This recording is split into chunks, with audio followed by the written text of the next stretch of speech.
Budget आना है, लेकिन बजट का जो रिफ्लेक्शन नजर आता है वो दरअसल रिफ्लेक्शन नजर आता है आर्थिक सर्वेक्षण के अंदर।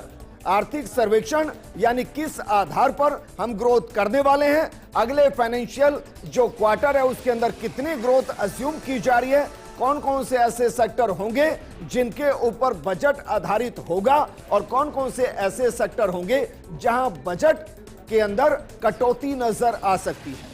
इसके साथ ही आर्थिक सर्वेक्षण यह भी बताता है कि देश किस तरीके से विकास कर रहा है, जीडीपी कितनी रहने वाली है, इन्फ्लेशन कितना रहने वाला है और बाकी वैश्विक दृष्टिकोण में भारत कहां खड़ा है।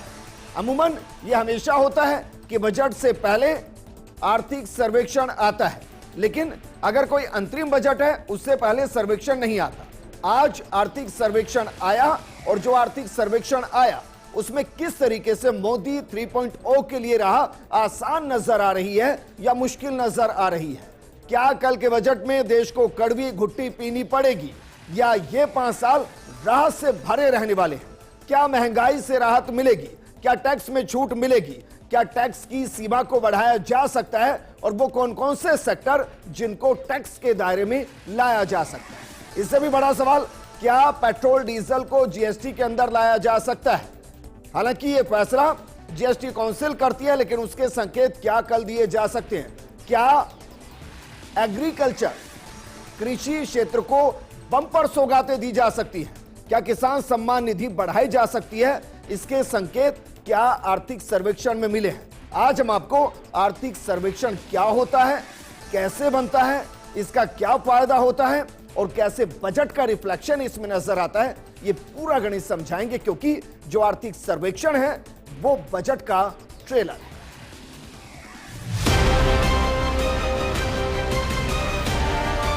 एक विचारधारा,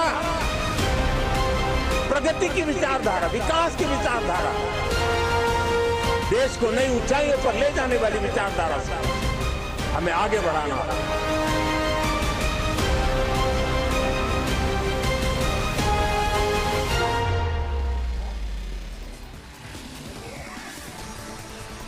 यकीनी इसमें कोई दो राय नहीं कि देश विचारधारा से आगे बढ़ता है, लेकिन जो आंकड़ा होता है वो दरअसल जीडीपी के तौर पर नजर आता है। तो आपको बताएं आर्थिक सर्वेक्षण क्या होता है, कैसे बनता है, उससे पहले एक आंकड़ा आपको दिखा रहे हैं क्योंकि ये सुकून भरा आपको नजर आ सकता है। तो शुरुआत एक अच्छी खबर के साथ जरा देखिए। अच्छी खबर क्या है, अप्रैल जून 2024 जो फाइनेंशियल ईयर उसके अंदर 7.8 की जीडीपी ग्रोथ दर भारत की रही है।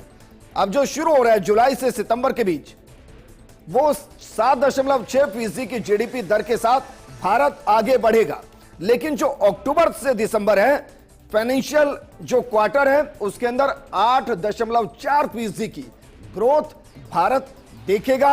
और ये दरअसल इसको आप देखेंगे तो इसमें कई फैक्टर आपको नजर आएंगे, जैसे सावे शुरू हो जाते हैं, दिवाली इसी में होती है, न्यू ईयर सेलिब्रेशन इसी में होता है और इसलिए ये जो ग्रोथ है वो 8.4% के आसपास है, जबकि जनवरी मार्च का जो फाइनेंशियल ईयर है वो 7.8% के आसपास की ग्रोथ रेट है। और ये जो 2024 का फाइनेंशियल ईयर है ये बता रहा है कि हर तिमाही भारत के लिए सुकून भरी है, क्योंकि 7% से ऊपर की जीडीपी का होना ये बताता है कि हां हमारी ग्रोथ स्थायी है। लेकिन इसके साथ साथ जिस $5 ट्रिलियन की इकोनॉमी का हम जिक्र कर रहे हैं उसके लिए हमें जो जीडीपी वो 11% के आसपास चाहिए होती है। लेकिन जो आयकर दाता है, हम आपको बताएंगे कितने टैक्स पेयर हैं, क्योंकि एक मोटा मोटा आंकड़ा करोड़ों में है, लेकिन जो टैक्स देते हैं वो लाखों में है। बहरहाल वो उम्मीद क्या कर रहे हैं इसको भी जरा देखिए कि जो टैक्स पेयर हैं वो क्या उम्मीद इस बार लगा रहे हैं। सबसे पहली उम्मीद जो हर बार लगाई जाती है, इस बार भी वही उम्मीद है कि भाई इनकम टैक्स में छूट मिल जाए, एक राहत मिल जाए, जो स्लैब है उनमें बदलाव हो जाए, उन स्लैब के अंदर टैक्स पेयर को थोड़ी और राहत मिल जाए। इसके अलावा स्टैंडर्ड डिडक्शन 50,000 से बढ़ा दिया जाए, यह भी एक बड़ी उम्मीद। हालांकि इसकी उम्मीद कितनी ज्यादा है ये निर्मला सीतारमण के हाथ में जो कल ब्रीफकेस होगा उसके अंदर बंद होगी। लेकिन इसके अलावा एक और एटीसी की लिमिट में बढ़ोतरी हो, यह भी डिमांड की जा रही है। अमूमन आप कह सकते हैं कि भाई जो चाहे वो रेंट पर रह रहा हो या किसी ने अपना मकान लिया हो, जो लिमिट है 2 लाख के आसपास की, उसको बढ़ाने की उम्मीद की जा रही है। ईपीएफ में ज्यादा रकम पर टैक्स की छूट मिले, ये भी डिमांड की जा रही है। और इसके अलावा जो डिमांड की जा रही है वो है नई टैक्स रेजिम में एनपीएस पर छूट की। दरअसल इस वक्त भी 2 टैक्स स्कीम चल रही है, एक ओल्ड टैक्स स्कीम और दूसरी न्यू टैक्स स्कीम। इन दोनों के अंदर किस तरीके से आम आदमी को किस में ज्यादा फायदा हो ये और कैसे छूट मिले, इसको लेकर राहत की बात की जा रही है। लेकिन क्या वाकई में आर्थिक सर्वेक्षण इस तरफ इशारा करता है? क्या वाकई में आर्थिक सर्वेक्षण ये बता रहा है कि हां, भारत या भारत की सरकार राहत देने की कोशिश कर सकती है और क्या पिटारे में इतना पैसा है कि वो राहत दे सकती है? तो चलिए सबसे पहले आपको बताते हैं कि आर्थिक सर्वेक्षण क्या होता है। दरअसल ये एक महत्वपूर्ण डॉक्यूमेंट होता है जिसमें अर्थव्यवस्था की स्थिति की निष्पक्ष समीक्षा होती है। हालांकि निष्पक्ष को लेकर कई सवाल होते हैं, लेकिन इसको निष्पक्ष ही माना जाता है। ये इकोनॉमी की फाइनेंशियल हेल्थ का लेखा जोखा होता है और इससे देश की अर्थव्यवस्था की हकीकत सामने आती है। पिछले वित्त वर्ष की आय व्यय के आधार पर इसको तैयार किया जाता है और इससे सरकार देश की वित्तीय स्थिति के बारे में जानकारी देती है। आर्थिक सर्वे से देश में विकास का रुख कैसा रहा इसका पता चलता है। लेकिन जो पता चलता है वो किन किन सेक्टर में किस तरीके से रिफ्लेक्ट होता है, और जो आर्थिक सर्वेक्षण हुआ है उसमें वो टॉप 10 सेक्टर कौन से हैं जिनके ऊपर फोकस किया गया। हम आपको बताएंगे कि ये जो 10 सेक्टर हैं इनमें क्या क्या उम्मीदें हैं। लेकिन उससे पहले जरा देखिए आर्थिक सर्वेक्षण में जिन 10 सेक्टर की बात की गई है वो कौन कौन से हैं। कहा गया है कि शेयर बाजार पर फोकस रहेगा, कैसे होगा हम आगे बताएंगे आपको। विदेशी निवेश भारत में बढ़ा है या घटा है, आर्थिक सर्वेक्षण में क्या है ये भी आपको बताएंगे। इसके अलावा बैंकिंग सेक्टर कितने मजबूत हुए कमजोर हुए इस पर भी फोकस रहा है। जीडीपी ग्रोथ कितनी रहने वाली है अगले फाइनेंशियल ईयर में और अगले 5 साल के अंदर कितनी रहने वाली है, इस पर भी हमारा फोकस रहेगा और आर्थिक सर्वेक्षण का भी इस पर फोकस रहा है। इसके अलावा जो है निजी निवेश कितना हुआ है और कितना बढ़ गया है, इस पर भी आर्थिक सर्वेक्षण का फोकस रहा है। महिला की सुरक्षा, रोजगार, कृषि, महंगाई, एआई, ये दरअसल वो 10 सेक्टर हैं जिनके ऊपर आर्थिक सर्वेक्षण में इशारा किया गया है।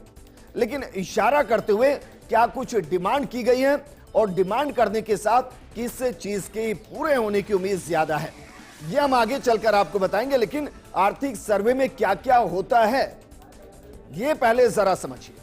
आर्थिक सर्वेक्षण को 2 हिस्सों में पेश किया जाता है। पहले हिस्से में इकोनॉमिक की जमीनी हकीकत की जानकारी दी जाती है। दूसरे हिस्से में विभिन्न क्षेत्रों के प्रमुख आंकड़े प्रदर्शित किए जाते हैं जिसमें सरकार की नीतियों, प्रमुख आर्थिक आंकड़े और क्षेत्रवार आर्थिक रुझानों के बारे में बताया जाता है। सर्वेक्षण से आम जनता को महंगाई हो गई, बेरोजगारी हो गई, उसके आंकड़े भी मिलते हैं कि महंगाई कितनी रहने वाली है, बेरोजगारी दर कितनी रहने वाली है, निवेश, बचत और खर्च करने के तरीकों का भी इससे पता चलता है। और ऐसा नहीं है कि पहली बार देश के अंदर आर्थिक सर्वेक्षण पेश किया जा रहा है। आर्थिक सर्वेक्षण कब से पेश किया जा रहा है यह भी जरा सोचियो, क्योंकि देश का जो पहला आर्थिक सर्वेक्षण आया वो देश का पहला आर्थिक सर्वेक्षण 1950-51 में ही पेश कर दिया गया था, जिसे आप आर्थिक सर्वे कह रहे हैं। दरअसल यही आर्थिक सर्वेक्षण है।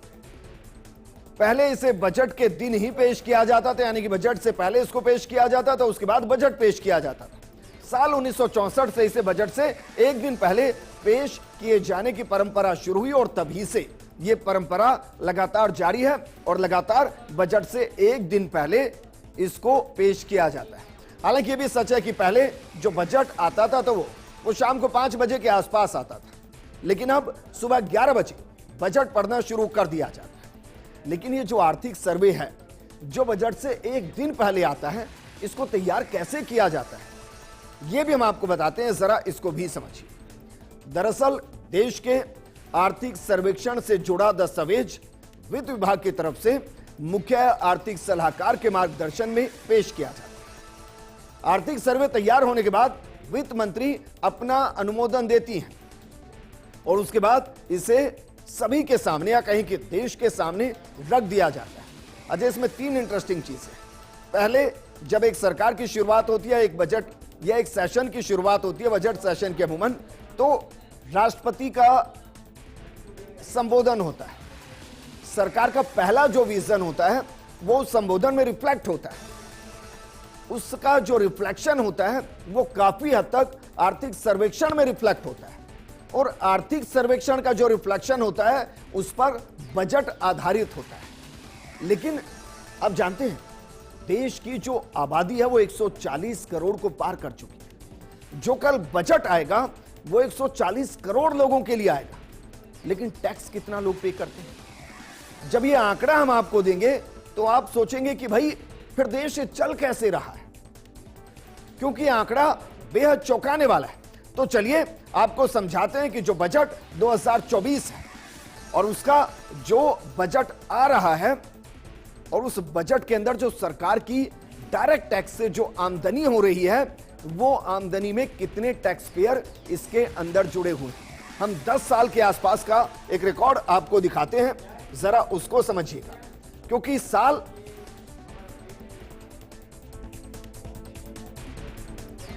साल 2003, माफ कीजिएगा, साल 2013 और 14, क्योंकि हम 10 साल का आपको आंकड़ा दिखा रहे हैं।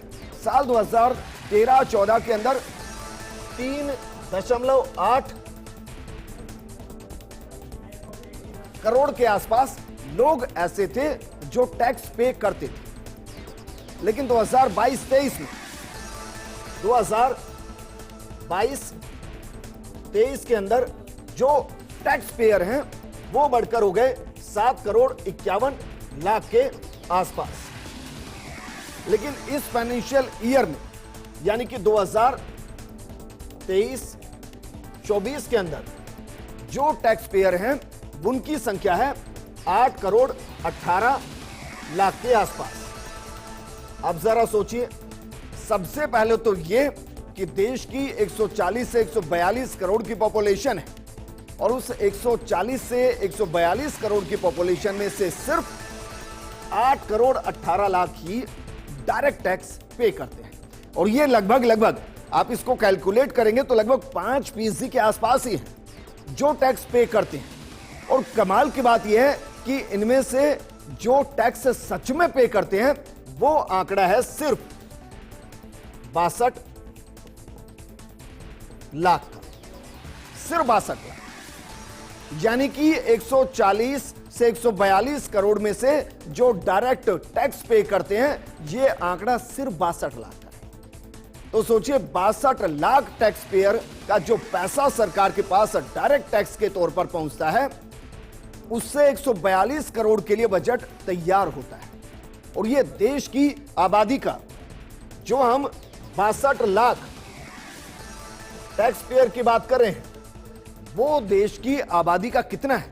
वो देश की आबादी का सिर्फ 0.4%। आप सोचिए, 0.4% लोगों का टैक्स का पैसा 100% लोगों के लिए बजट तैयार करता है। मोटे तौर पर समझाते हैं, मोटे तौर पर अगर आप इसको समझेंगे तो 1000 लोगों के लिए जो टैक्स पे कर रहे हैं वो सिर्फ 4 लोग, यानी कि 4 लोगों के टैक्स के पैसे से 1000 लोगों के लिए बजट तैयार हो रहा है। और आप जानते हैं ये जो 62 लाख जो टैक्स पेयर हैं अकेले उन्होंने कितना टैक्स पे किया है? उन्होंने टैक्स पे किया है 4 करोड़ 90 लाख। आप सोचिए सर, 4,90,000 करोड़ रुपए इन्होंने पेश किया है, इन्होंने टैक्स चुकाया है। और ये कुल इनकम टैक्स का 86% है, यानी कि 62 लाख लोग जो 4,90,000 करोड़ का टैक्स चुका रहे हैं वो इनकम टैक्स का 86% से ज्यादा टैक्स चुका रहे हैं। अब इससे जरा अंदाजा लगाइए कि अभी तक टैक्स पेयर कितने कम है जो आईटीआर भरते हैं वो दरअसल जीरो आईटीआर भरते हैं, यानी कि उसमें बहुत कुछ नहीं होता है। लेकिन अगर बात करें आयकर से आमदनी की, तो इसको भी जरा सोचिए कि जो टैक्स है उससे सरकार को कितनी आमदनी हो रही है। 2014 के अंदर जो सरकार को आमदनी हुई वो हुई 2,84,000 करोड़ की। इसके अलावा 2024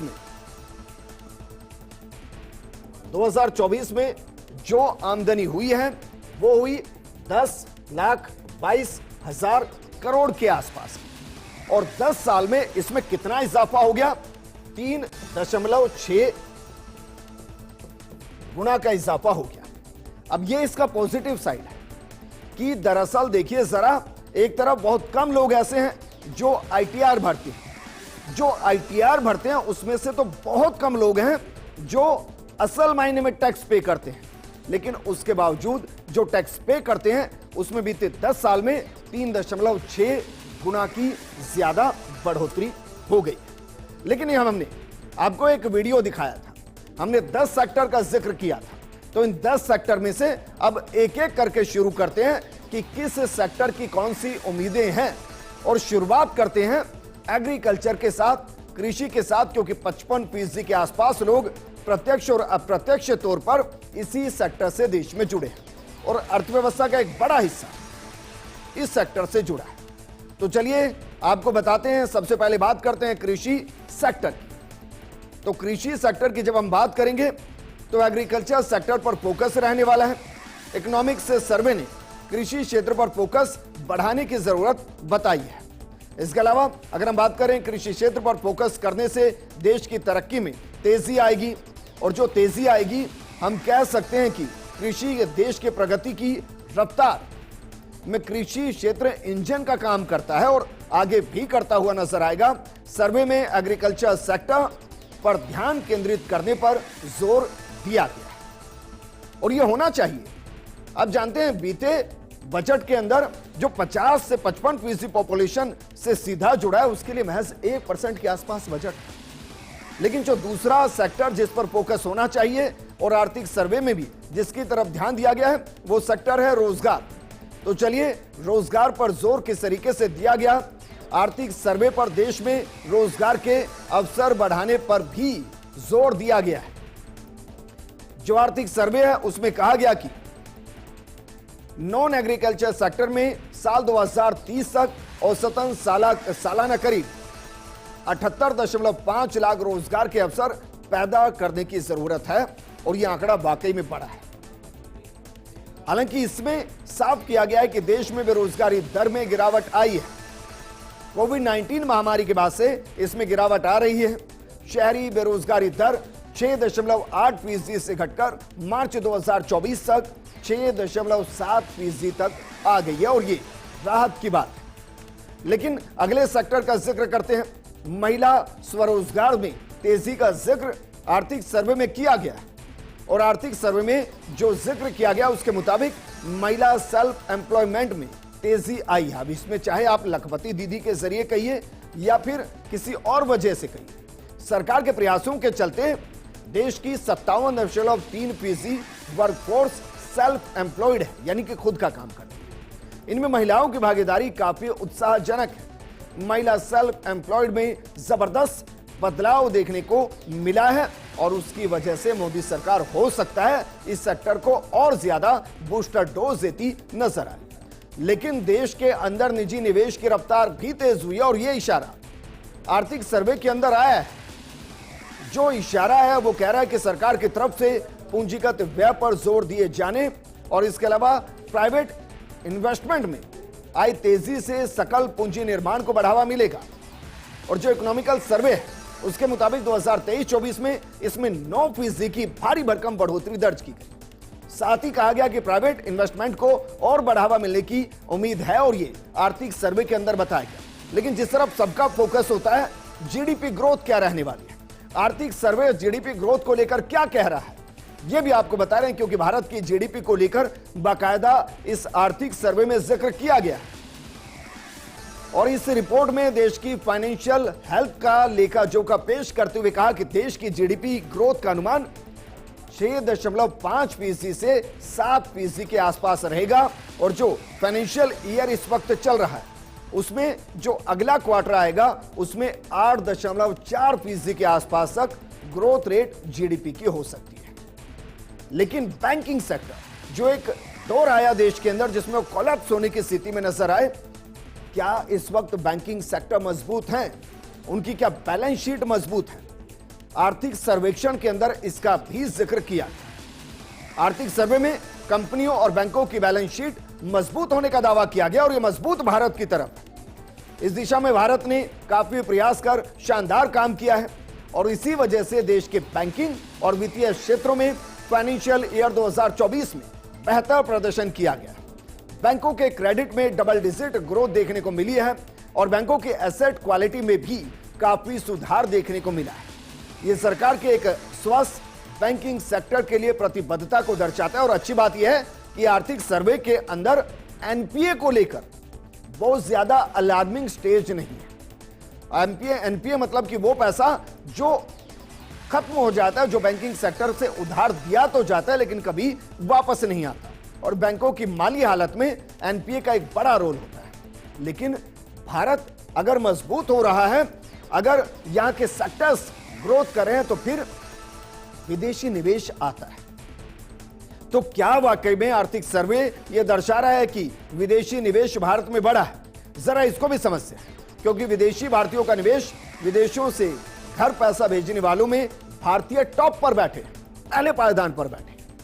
विदेशों में बसे भारतीयों ने अपने परिजनों को जो पैसा भेजा उसका आंकड़ा बढ़ा है। विदेशी भारतीयों ने 2024 के दौरान देश में, आप अंदाजा लगाएंगे कितना, 124 अरब डॉलर के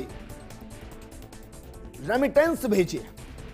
साल 2025 में इसके 129 अरब डॉलर तक पहुंचने का अनुमान बताया गया है। लेकिन बाजार कैसे रिएक्ट कर रहा है? क्योंकि 80,000 के आसपास सेंसेक्स है, 24,500 के आसपास निफ्टी है। अगर कल इस बजट से बाजार को सपोर्ट मिलता है तो कोई बड़ी बात नहीं कि हम 25,000 के आसपास निफ्टी और 82,000 के आसपास सेंसेक्स को देखें। तो जरा इसको भी समझते कि आर्थिक सर्वेक्षण क्या कह रहे हैं। बाजार का बेहतर प्रदर्शन, भारत दुनिया में सबसे तेजी से आगे बढ़ती अर्थव्यवस्था बताई गई है। इसकी ग्रोथ स्टोरी में कैपिटल मार्केट की अहम भूमिका रही है।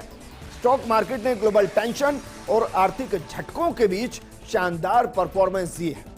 शेयर मार्केट का निफ्टी 50 इंडेक्स फाइनेंशियल ईयर 2024 के दौरान 26.6% की बढ़त से रहा है, जो इससे पिछले वित्त वर्ष में 8.2% की गिरावट में था। आप सोचिए जरा कितना ग्रोथ किया है, और यह ग्रोथ तब किया है जब दुनिया के अंदर तनाव पैदा हो रखा है। कई जगह जंग छिड़ी हुई है, कई जगह से हमें इंपोर्ट करना होता है, वहां स्थिति ठीक नहीं है। उसके बावजूद, और यह आंकड़ा तब है जब देश का सिर्फ 6 से 7% ही शेयर बाजार के अंदर इन्वेस्ट करता है और उसमें से भी महज 10% के आसपास एक्टिव ट्रेडर है।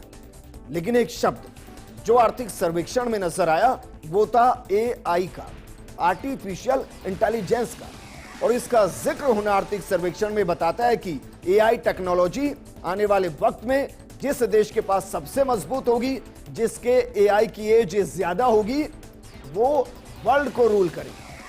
और एआई का दिख सकता है असर। सर्वे में एआई के कर्मचारियों पर पड़ने वाले असर को लेकर काफी अनिश्चितता है। सर्वे रिपोर्ट में अनुमान किया गया है कि एआई से प्रोडक्टिविटी में बढ़ोतरी तो होगी, लेकिन इसका कुछ सेक्टर में रोजगार पर प्रतिकूल असर पड़ सकता है। लेकिन डरने की जरूरत नहीं, क्योंकि जब कंप्यूटर आया था तब भी ये कहा गया था कि भाई कंप्यूटर आ गया तो रोजगार खत्म हो जाएंगे। लेकिन सच्चाई यह है कि आधुनिक भारत के अंदर सबसे ज्यादा रोजगार कंप्यूटर ने ही सर्जित किया है, और एआई तकनीक भी ऐसे ही रहेगी। कहते हैं ना कि इंसान का कोई विकल्प नहीं है और मशीन कभी इंसान की जगह नहीं ले सकती। लेकिन हां, मशीन इंसान की जिंदगी को आसान जरूर कर सकती है, और जिंदगी को आसान करने के लिए भारत में कम से कम महंगाई का कंट्रोल होना जरूरी है। तो जो 10वां सेक्टर जिसकी तरफ आर्थिक सर्वे में जिक्र किया गया वो दरअसल महंगाई से ही जुड़ा है। क्या वाकई में राहत मिलेगी? उम्मीद ऐसी की जाए। आर्थिक सर्वे की रिपोर्ट में मानसून के सामान्य रहने की उम्मीद जताई गई है और मानसून अगर सामान्य रहेगा तो महंगाई दर में गिरावट आ सकती है। इससे पहले आरबीआई ने भी चालू वित्त वर्ष में महंगाई दर के 4.5% रहने का अनुमान बताया गया है और आर्थिक सर्वेक्षण भी इसी तरफ इशारा कर रहा है। लेकिन जो आर्थिक सर्वेक्षण मोटे तौर पर इशारा कर रहा है वो दरअसल एआई तकनीक का इस्तेमाल, इसके अलावा रोजगार का सृजन होना, तीसरा कृषि सेक्टर को बढ़ावा देना और चौथा महंगाई को कंट्रोल करना। और अगर ये चार ही सेक्टर पर फोकस रहा और ये चारों काम हो गए तो फिर बजट देश को एक नए पायदान पर ले जाएगा, क्योंकि 10 सालों में कई बार कड़वी घुट्टी पी गई है और मोदी सरकार ने कहा था कि उनका तीसरा कार्यकाल राहतों से भरा होगा। तो क्या इस राहतों से भरे तीसरे कार्यकाल का पहला बजट राहतों से भरा होगा? ये कल पता चलेगा। आप सुबह से फर्स्ट इंडिया के साथ बने रहिएगा। बजट की मेगा कवरेज हम आपके सामने लेकर आएंगे और बजट के खत्म होने के तुरंत बाद आपकी भाषा में बजट को समझाएंगे और बताएंगे ये बजट आपके लिए कैसा रहा। इस प्रोग्राम में फिलहाल इतना ही। नमस्कार।